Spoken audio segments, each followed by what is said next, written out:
All right, so now we'll go ahead and clean this up.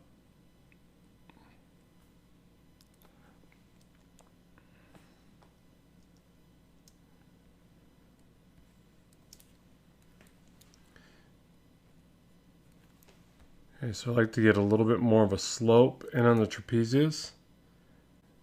I'll bring the collarbone in. Get that divide there, that jugular fossa. Bring up that bump for the acromion process. And so, as I mentioned before, this particular example, I'm going to have the deltoid flow more into the mass of the upper arm. So you can obviously show more definition in your characters. It's really up to you. The upper arm is a little bit wider and it starts to thin down as it makes the connection point. And we're going to get into arms in more detail where we talk a lot about the variation of the muscle as the arms turn to different positions. It's something you have to spend a lot of time on because arms just look so different from different angles, whether or not it's pronated or supinated. There's all these things to look at in the way the bones shift. But yeah, so we'll get into that in more detail. For the sides here, if it was somebody that had like a lot of muscle mass, I would get into drawing lats and things like that. But generally when they're pretty thin, you're seeing more of the shape of the rib cage for the upper torso. So that's what I'm getting in here. And this area right here is another tricky thing. So with some females, it's right specifically from the upper torso right to the pelvis, all is like one big hourglass kind of form. Okay, so you definitely see that. Some you see more definition in the hip area, and so you'll see a couple bends in here. I think that's more realistic for the most part. And then some you see a little bit more of a elongated area and then the curvature. So again, this is an area that is pretty different from person to person based upon fat deposits, level of fitness, and these things. But I think that for this representation, I'll show you the different bends that you see right there. I think that's pretty common, and it's better to do that than to really get in the habit of just doing this all the time, which really looks a bit more stylized and animated. So an area here that I think is important to try to think about is when you're drawing the lower pelvic region in this area altogether, you have to really think about the depth and dimension occurring like this.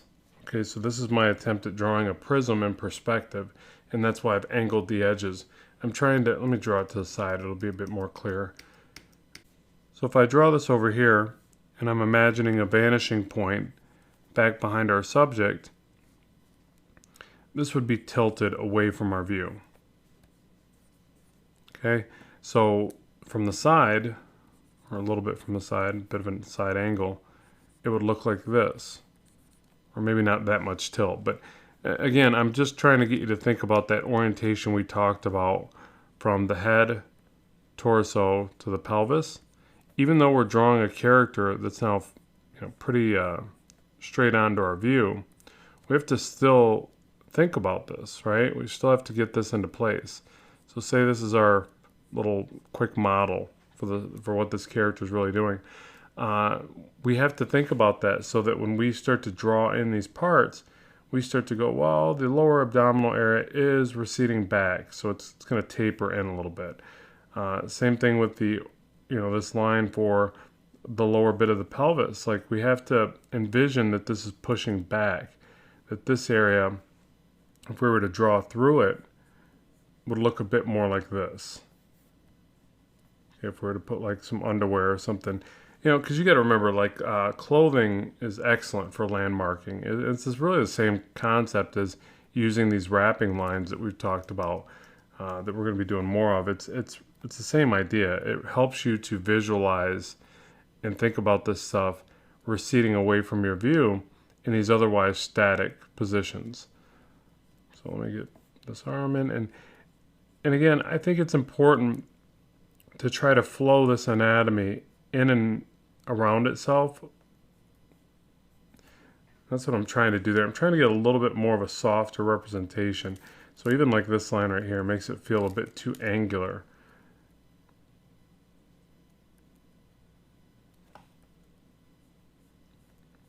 So wider at the top of the arm and thinner as it tapers down.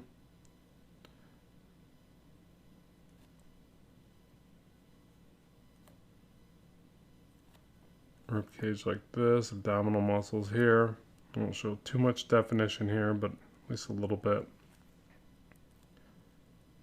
Remember that the navel is right about the midsection, really with the orientation right about here with the waist. I think I've got the hips up a little too high because I feel like the navel does need to be lower, so maybe these need to be a little bit lower.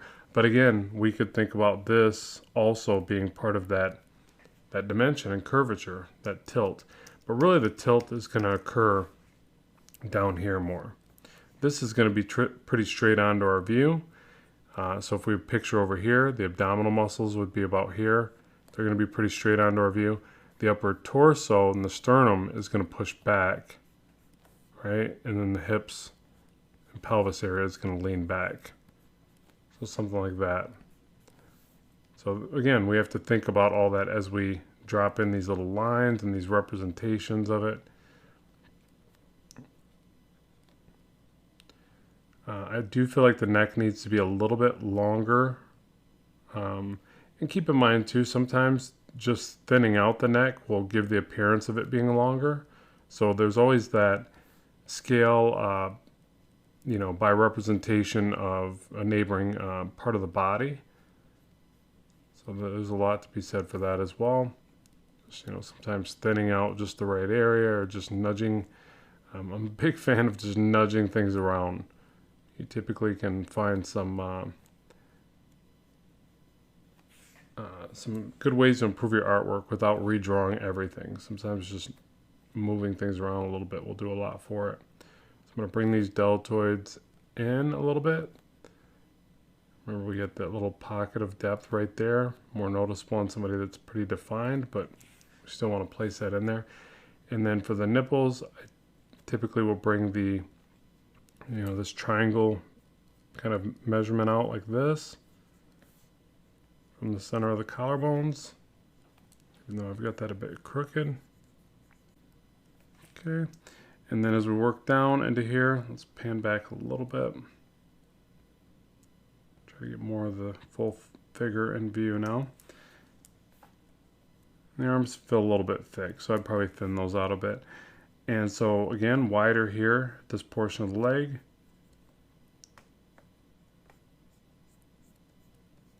Bring this in.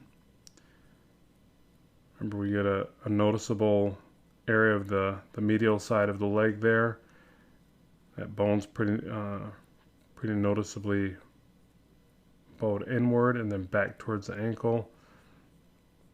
Calf muscle. A little bit higher on this side and a more elongated or a longer overall bend to the lateral side of the leg. Medial side of the ankle is higher. Foot's probably going to block that other ankle area. And then for the foot, just start off very, very basic. Kind of get in some pieces here like this. I probably have this foot a little bit too tall for a realistic version. Get in the other leg here. So again, a bit of a bend in that widening of the inner part of the upper thigh. Bring that in, getting that landmark. And remember too that the relationship from the ankle all the way up to the side of the knee, all the way up to the asis. There's a big S hook right there. So that's I can't stress that one enough. That's one of my favorite ones for getting legs right and kind of remembering the curvature and bend of the legs a bit more clearly. So one of those rhythms that I really enjoy paying attention to.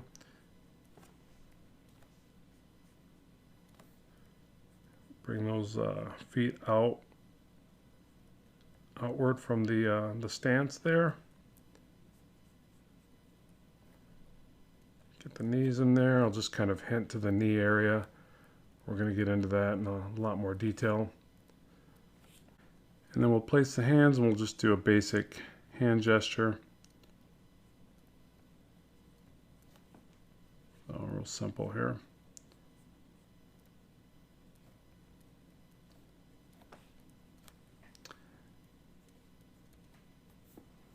Yeah, and there we have it. And again, we could get in here, we could do more of our wrapping lines and kind of figure out the volumes a bit better. We could obviously adjust things. I feel like the arms are maybe a touch too long. They shouldn't be based upon well, you know, this is probably what it is. So the arms feel a little bit long, and I think really I've stretched out the torso a little too much.